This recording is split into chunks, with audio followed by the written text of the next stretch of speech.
See on väga lihtne.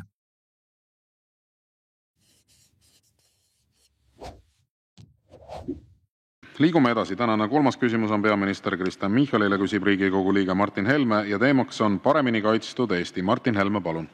Ja aitäh. No me kõik teame, et Reformierakonna siis ütleme enesekuvandis on terve hulk müüte. Üks müüt on see, et te teate midagi majandusest või maksundusest või suudate kuidagi eelarvet joonel hoida. No selle te olete ribadeks lasknud ikka uljalt. Teine müüt on see, et te olete kuidagi eestimeelne. Selle te olete ka uljalt ribadeks lasknud oma immigratsioonipoliitikaga. Ja mis teil siis järgi on jäänud? Järgi on jäänud kindlamini kaitstud Eesti müüt. Et kuidagi kindlates kätes ja investeerite palju raha riigikaitsesse ja teie teate, kuidas Eestit kaitsta. Ja ka see müüt on raginal vastu taevast lennanud, küll siin ütleme siis niimoodi, et Riigikontrolli hävitava hinnanguga sellele, kuidas Kaitseministeerium talle antud raha tegelikult kasutab ja jätkates sellega, kuidas te ei ole võimelised ehitama ei droonimüüri ega ka mingisuguseid normaalseid kraave kuhugile piirile. Nüüd tuli eelmisel nädalal tuli Fox News, vahendas meile lugu, seda oli ka Eesti väljaannetest näha, kuidas teil oli kohtumine, NATO kohtumine, kus teil oli siis mõttevahetused ja sõnadevahetused Ruttega, peasekretär Ruttega, kes oli noominud, ja ma üldiselt ausalt arvan, et meil ei ole vaja sekkuda sellesse, mis see toon oli, aga ma loodan, et te selle sisu siis kinnitate, et teil oli eriarvamus selles osas, kui kergekäeliselt või mitte kergekäeliselt peaks käivitama artikkel 4 ehk konsultatsioone, kui mõni riik tunneb, et ta on ohustatud. Ja Rutte sõnum oli, et Eesti on liiga kergekäeliselt seda artikkel 4 käivitanud. Nüüd mina teen siit kaks võimalikku järeldust, need ei pruugi üksteist välistavad olla, aga minu jaoks on siit selge see, et NATO peasekretärile Ruttele ei meeldi see, kuidas Reformierakond kütab sõjahüsteeriat, et oma põhja vajunud mainet ja põhja läinud protsenti kuidagi upitada. Või teine variant on see, et NATO peasekretärile ei meeldi, et Eesti käivitab artikkel 4, sest et kui me seda teeme, siis saab avalikuks bluff, et NATO tegelikult ei ole võimeline meid kaitsma. Minu meelest teil oleks vaja anda Eesti avalikkusele selgitust, mis seal toimus ja mida räägiti. Aitäh. Härra peaminister, palun. Aitäh, hea Riigikogu esimees, hea küsija. Teil oli siin jälle mitu väidet. Kõigepealt, kui ma meenutan teie vist rahandusministriks oleku aega, siis sellel ajal oli kavas oluliselt suuremas defitsiidis elada, kui tänased euroreeglid seda lubavad. Seda esiteks. Teiseks, droonimüürilt, me oleme seda uudist siin ju edasi tagasi lugenud, eks ma otsin pärast jälle selle tsitaadi uudise välja. Eelmine kord me vist jõudsime infotunnis juba sinna debatti, et te ütlesite, et ERR on teile sobiv allikas ja see ERR-i allikas siis selles loos kirjeldab, kuidas teie otsustasite droonimüürilt ja piirilt raha vähemaks võtta. Mis need põhjused on, miks te arvate, et droonimüürilt ja piirilt raha tuleb ära võtta? Eks te siis oskate seda ise kirjeldada. Nüüd tulles artikkel 4 juurde. Kohtumist artikkel 4 väljakuulutamiseks loomulikult ei jõudnud korraldada, et peaminister helistab NATO peasekretärile, mina helistasin Mark Rüttele, korduvalt suhtlesime ja Mark Rütte on nii omavahel kui avalikult avaldanud toetust artikkel 4 väljakuulutamisele, pidanud seda põhjendatuks ja ajakohaseks. Sama on teinud meie julgeolekuliitlased Baltimaadest, Põhjamaadeni ja Euroopani laiemalt, ka Ameerika Ühendriigid. Ja Ameerika Ühendriikide president Trumpki näiteks on 2 korral öelnud, et kui on vaja Eestit kaitsta, Baltimaid, Põhjamaad, Baltimaid ja Poolat, siis Ameerika Ühendriigid seda kindlasti teevad.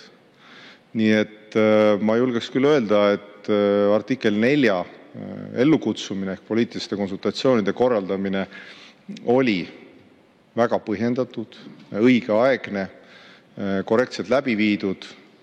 Lisaks sellele järgnes ka ÜRO Julgeolekunõukogu arutelu, mitmeid erinevaid formaate, kus seda infot vahetati ja NATO toimib erinevalt teie ettekujutusest väga hästi.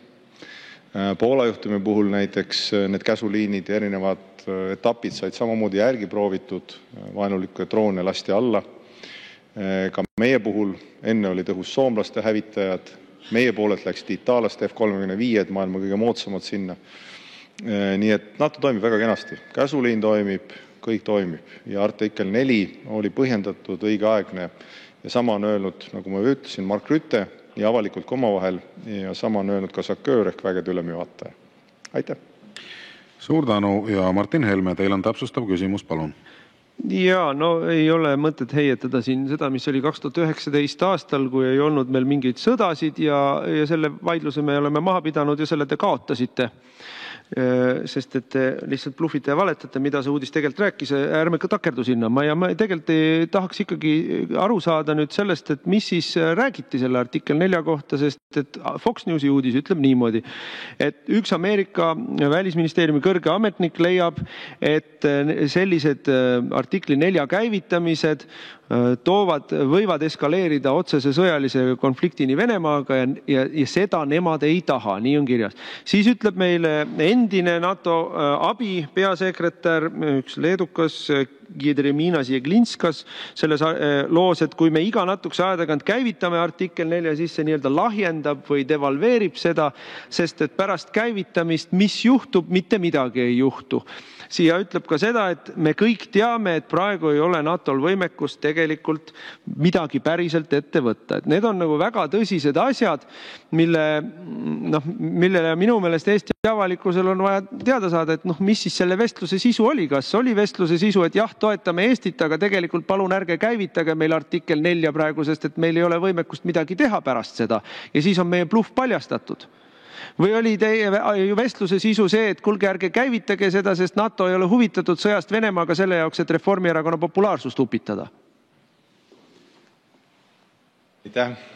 No, siin on nüüd väga mitu asja, aga ma arvan, et ma 3 minutiga püüan selle jõudumööda ära käsitleda. Kõigepealt, jah, erinevad anonüümsed allikad on muidugi väga huvitavad, aga ma siiski viitan Ameerika Ühendriikide presidendile Donald Trumpile, kes on väga üheselt öelnud, et tema on pühendunud NATO-le, samamoodi Baltimaade ja Poola kaitsel. See on väga oluline ja ma arvan, et te peaksite seda austama, mitte neid anonüümseid allikaid. Teiseks, selles kõnes olin mina ja Mark Rutte ja Mark Ruttega olen ma selles kõnes olnud, korduvalt vestelnud ja olen ka hiljem vestelnud. Artikkel 4 väljakuulutamise otsustab siiski liikmesriik ja kui liikmesriik teeb ettepaneku artikkel 4 välja kuulutada, siis see mehhanism sealt jätkab ja meie selle otsuse tegime. Ja Mark Rutte on avalikult pressikonverentsil, hiljem ka omavahel igal pool mujal öelnud ja kindlasti kõigile küsijatele, et artikkel 4 väljakuulutamine on olnud põhjendatud, õigeaegne, kohane. Sama on öelnud SACEUR, vägede ülemjuhataja ja meie liitlased samamoodi kõik julgeolekuliitlased. Nii et. Nüüd tulles korra tagasi selle debati juurde, et müüte ja kaotasin. Ma siiski tulen tagasi. 2019 RRi artikkel ja ka iga kord ma seda artiklit meenutan, kui te soovite sellest rääkida. 2019, see on 23. mai, see on ilus pealkiri. Martin Helme sõnul tuleb idapiiri ehitust koomale tõmmata. See on ilmselt kas nimekaim või teie, aga ma siiski arvan, et küllap teie. Te olite sellel ajal vist rahandusminister. Ja siin öeldakse nii, et koalitsioon on otsustanud riigieelarve strateegia läbirääkimistel leida kokkuhoiukohti, vähendades muuhulgas idapiiri väljaehitamise maksumust. Vaadake, milline kontrast. Meie paneme kaitsesse raha juurde, teie võtate ära ja siis te räägite mingitest müütidest. Nii, ja siin on erinevad jutud, kuidas see kõik on kallis, kuidas seda tuleks vähem teha. Ja siin on selline tsitaat, ma ei tea, äkki see on jälle teile omistatud, te peate selle RRis ära parandama, aga siiski tsitaat RRis on ja meeldan, et see on täpne, muidu te oleks ära parandanud. Või kui on ebatäpne, siis parandate ära, saan järgmine lugeda täpsemalt. Alates sellest, teie tsitaat siis, alates sellest, et meil on suured tohutud drooniplaanid, näete, suured tohutud drooniplaanid, kaameraplaanid, elektrifitseerimise plaanid, suur Hiina müür välja ehitada. Seda on võimalik teha kordades odavamalt. Piir tuleb soodsamalt teha ilma tulede ja viledeta ja on ratsionaalsemaid lahendusi. Ja nii edasi. Ühesõnaga, ma ei tea, me võime seda veel korduvalt üle käia, aga vaadake, faktidega on suht lihtne. Teie enda tsitaadid kirjeldavad seda, et seda debatti ei ole võimalik kaotada. Iga kord, kui te küsite, ma võtan selle mustvalgel välja. Aitäh! Aitäh! Ja lisaküsimuse esitab Mart Helme, palun.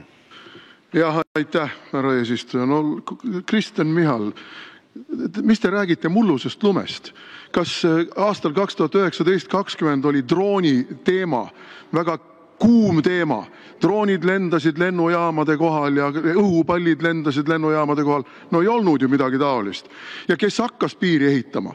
Aga seesama valitsus, millesse EKRE kuulus, hakkas piiri ehitama, tegi seda odavamalt ja ehitas 10 kilomeetrite kaupa välja. Erinevalt teist, kes te korruptiivselt ilmselt kavatsesite oma sõpradele ja sugulastele selle piiri ehitamise raames rahasid jagada, aga piiri tegelikult mitte ehitada, aga teha igasuguseid hankeid, droonihankeid ja mingisuguseid kaamerahankeid ja ma ei tea veel mis hankeid.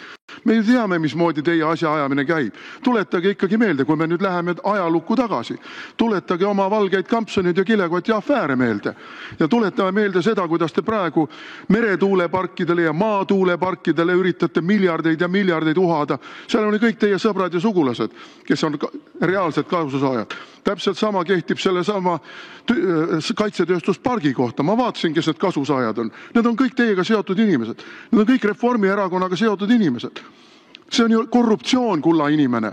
Ja tulla meile rääkima siin midagi, et me kahjustame Eesti julgeolekut sellega, et me ehitasime välja piiri odavamalt, nagu te ka ise ütlesite selles tsitaadis. No see on ju loll jutt lihtsalt eesti keeles öeldes.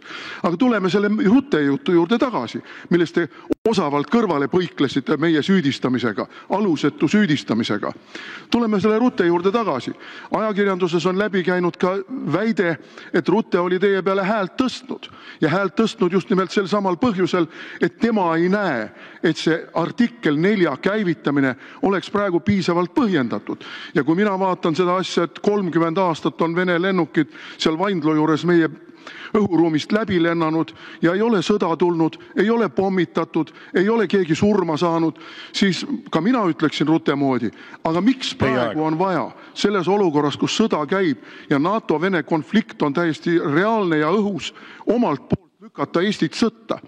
Aitäh. Kas te annate endale aru, et te vastutate terve Eesti rahva eest? Te vastutate elude eest, te vastutate purustuste eest. Kas te annate sellest endale aru või on teil ainult üks mõte?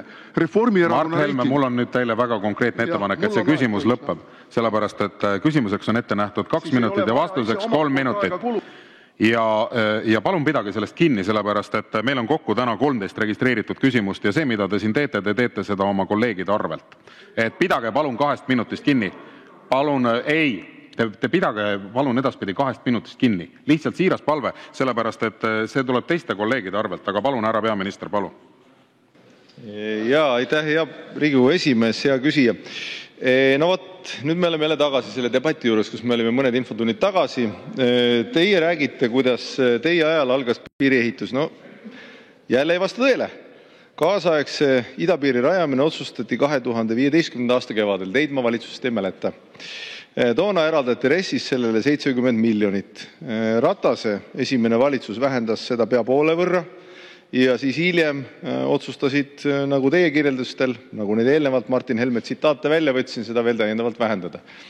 Küsite, kas droonid olid teemad? No kuulge, Martin Helme, näete, otsustasin otsustavalt droonide väljavahetamist või droonide vastast võimekust piiril väljaehitamist vähendada. Miks? Ei tea. Aga seda saate ju omavahel küsida. Te kindlasti saate üksteiselt küsida. Nüüd, see oli suur osa teie jutust, et nüüd seda esiteks. Teiseks, artikkel 4 väljakuulutamise otsustab liikmesriik. Nagu ma juba vastasin Martin Helmele, aga vastan ka Mart Helmele. Mark Rütte on nii omavahel kui avalikult öelnud, et artikkel 4 väljakuulutamine on põhjendatud ja sama on öelnud SACEUR, nagu meie liitlased ja meie liitlased on pühendunud NATO-le ja üksteise kaitsmisele. See on kollektiivkaitseorganisatsioon, NATO toimib. Ja siia nüüd allnoodina lisades, et teil on ikka kange kihk kogu aeg EKRE-l. Teil on kange kihk rääkida, just kui selline mulje oleks nagu Euroopa ja Ameerika Ühendriigid ja kõik meie otsiksime seda sõda. Kuidagi nagu ununeb ära, et Venemaa on agressor. Venemaa tapab süütuid inimesi. Putin on see. Aga teie muudkui maalite, et näete, Euroopa, Eesti paneb kaitsekulutuste raha, sellepärast, et me tahame head Venemaad kiusata. No mõelge ringi, see on Putin, kes on probleem Euroopale ja NATO-le. Aitäh! Suur tänu, sellega me lõpetame tänase 3. küsimuse käsitlemise.